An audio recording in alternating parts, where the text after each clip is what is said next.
Ya, assalamualaikum warahmatullahi wabarakatuh. Perkenalkan, nama saya Hendri Wijaya dari Perbankan Syariah, kelas semester 6, kelas 6A.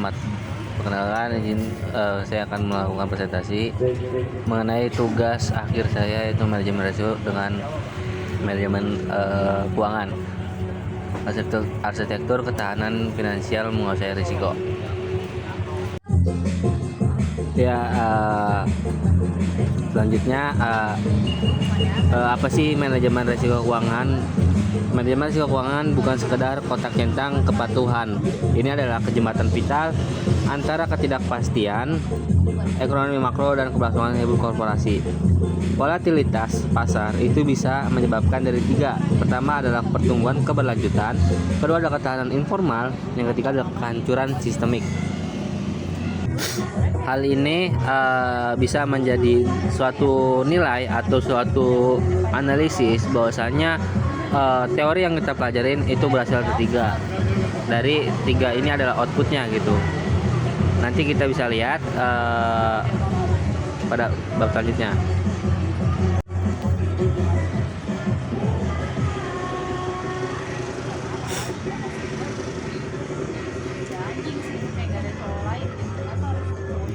Ya, selanjutnya adalah resiko sistematis.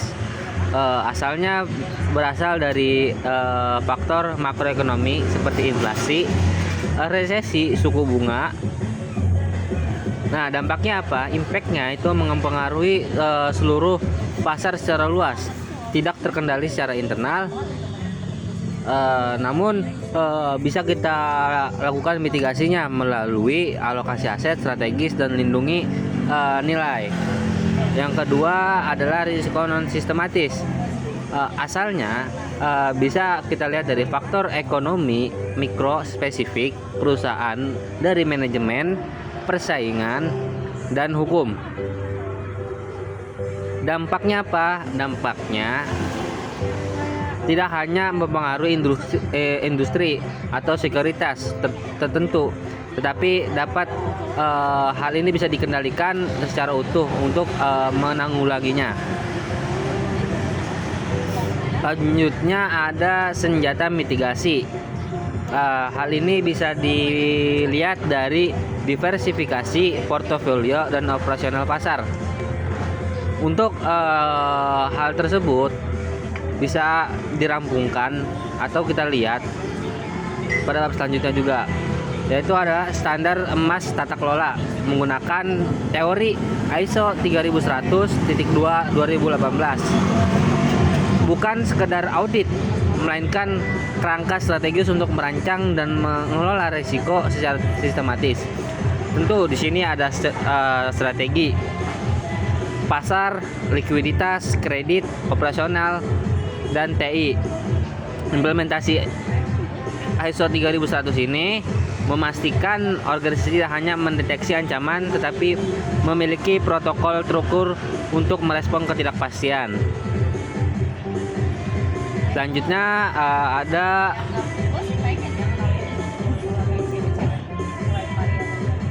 ada kuadran exposure keuangan. Nah, hal ini bisa kita lihat dari tiga pilar. Pilar pertama adalah transaction exposure. Dari definisi kita bisa lihat resiko fluktuasi falas antara komitmen transaksi dan penyelesaian. Fokusnya adalah pengelolaan utang atau piutang dagang jangka pendek. Yang kedua ada operasional economic exposure. Definisinya adalah dampak perubahan nilai tukar terhadap nilai tunai masa depan perusahaan. Fokusnya manajemen proaktif dan strategis jangka panjang. Pilar ketiga yaitu translation exposure. Definisi ini risiko akuntansi saat mengkonsolidasikan laporan keuangan anak perusahaan asing.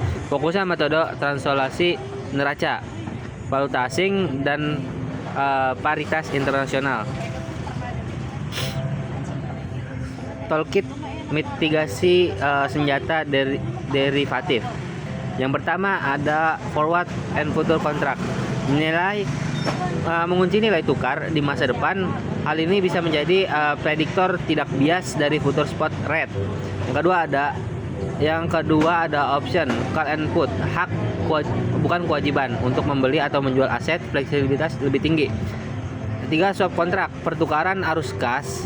Misal suku bunga mengembang ke tetap untuk stabilitas jangka panjang. Keempat adalah warrant and convertible, instrumen pendanaan hibrida, utang menjadi ekuitas untuk meminimalisir biaya modal. Hal ini adalah mitigasi yang 4 langkah mitigasi untuk mencegah suatu kerangka yang enggak terlihat jelas nantinya. Lanjut, derivatif adalah pelindung nilai, bukan spekulasi. Nah, kita ambil contoh dari kehancuran akibat mengabaikan risiko. Kasus PT Sritek, kita lihat adalah ketika pada tahun 2019 angka itu korelasionya menyentuh angka 4,9. Kemudian di tahun 2021 itu menyentuh di angka 0,37.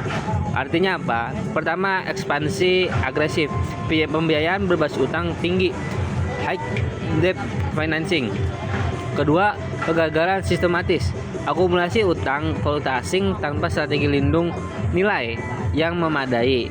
Ketiga adalah tata kelola lemah, rendahnya komitmen kepemimpinan terhadap manajemen risiko. Hal ini yang menyebabkan PT Sritek itu bangkrut. Kegagalan finansial dan operasional yang berdampak sistemik pada ekonomi nasional berujung pada status pilot. Itu yang dialami oleh PT Sritek. Kedua, lanjut ke ketahanan informal, identitas UMKM. Tadi kasus Batik Ronggo Mukti. Strategi bertahan, survival strateginya melalui diversifikasi produk untuk mengurangi ketergantungan pasar. Yang kedua adalah pencatatan keuangan manual untuk memantau arus kas. Ketiga adalah efisiensi biaya dan pendanaan berbasis kemitraan untuk menghindari pinjaman bunga tinggi. Titik butanya adalah di mana? Pertama, ada sistem informal, tidak ada dokumentasi standar atau analisis kuantitatif. Yang kedua ada evaluasi berbasis intuisi tanpa indikator terukur. Ini studi kasus dari UMKM di Batik Ronggo Mukti. UMKM mampu bertahan dari guncangan, namun membutuhkan adopsi alat digital dan kerangka formal seperti ISO untuk skalabilitas keberlanjutan. Selanjutnya ada menjadi matang dan tahan banting, benchmark BPJS Ketenagakerjaan. Bisa kita lihat pada 2020 itu menyentuh angka 2,82. Ini nilai kedewasaan risikonya. Kemudian di tahun 2023 itu menyentuh angka 3,94. Apa sih yang menjadi keunggulannya? Apa yang menjadi caranya? Yang pertama adalah yang ketiga, studi kasus yang ketiga ini mengimplementasikan strategis ISO 3100 2018 secara penuh. Yang kedua ada identifikasi analisis risiko holistik, strategi pasar, likuiditas, kredit, regulasi TI, hukum. Terus juga pengelolaan dana jaminan sosial yang sistematis dan terlindungi dari volatilitas asing. Manajemen risiko bukan beban biaya, melainkan katalis untuk inovasi dan pertumbuhan yang berkelanjutan. Ini dari contoh kasus dari BPJS Ketenagakerjaan. Selanjutnya ada metrik sintetis, spektrum kedewasaan risiko. Kita bisa melihat dari kerangka kerja, instrumen, komitmen, dan hasil akhir. PT Sritek itu mengalami kegagalan sistemik. Kita bisa lihat dari kerangka kerjanya, yaitu mengabaikan standar formal. Yang kedua dari instrumennya, yaitu utang falas tanpa perlindungan nilai. Yang ketiga ada komitmen atau leadership, itu dari PT Sritek ini rendah. Jadi untuk menanggulangi kepailitan atau manajemen risikonya sangat rendah. Hasil akhirnya adalah kepailitan dan kolaps likuiditas. Yang kedua ada contoh kasus di Ronggo Mukti, ketahanan informal. Pada kerangka kerjanya itu menggunakan manual dan intuitif. Terus instrumennya menggunakan diversifikasi dan kas manual. 3, komitmen leadership tinggi namun terbatas. Hasil akhirnya adalah resiliensi operasional tanpa skalabilitas. Ketiga adalah BPJS benchmark matang. Kerangka kerjanya menggunakan ISO 3100 2018 instrumennya menggunakan analisis kuantitatif dan holistik. Komitmennya adalah sangat tinggi. Terus di hasil akhirnya adalah nilai maturitas 3,94 dan pertumbuhan keberlanjutan. Selanjutnya sistem deteksi dini memprediksi kebangkrutan. Kita lihat ada stable probability critical itu di angka 80%. Itu bisa kita deteksi dulu. Pertama, bisa dari konsep inti kesulitan keuangan finansial selalu mendahului kebangkrutan. Gejala ini diukur secara kuantitatif. Kedua, instrumen analitik model Z-score silabus CA modul 5. Fungsinya mengkombinasikan berbagai risiko keuangan seperti current ratio yang diabaikan statistik ke dalam satu skor tunggal untuk memprediksi probabilitas kepailitan. Hal ini bisa kita deteksi ketika yang udah lebih baik melakukan private walkout atau restrukturisasi